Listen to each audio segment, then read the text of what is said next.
NCC 今仔早起审查镜电视负责人变更案甲上架案，有风声讲 NCC 应该是会通过，所以今仔早起时代力量的立委陈椒华去现场抗议，要求停止审查。国民党团嘛冲击 NCC 的会议室，甲主委陈耀祥的办公室抗议，嘛甲保全发生冲突。行政院是表示谴责，嘛呼吁政党应该爱停止干扰独立机关审查的行为。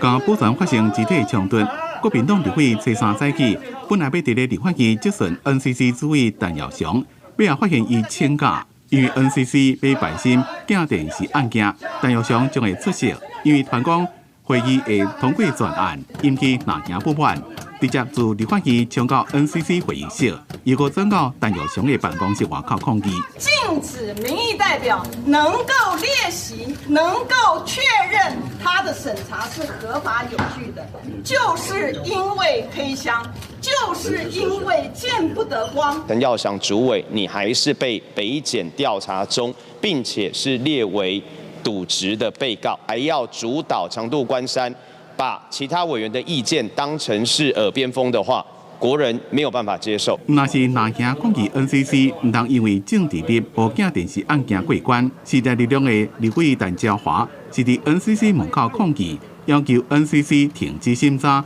卖无参立法院交通委员会进行所做的决议。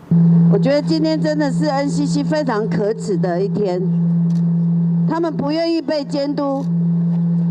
他们难道有作为独立监督机关的资格吗？因为南行立委大动作的抗议 ，NCC 审查委员会无法度开始，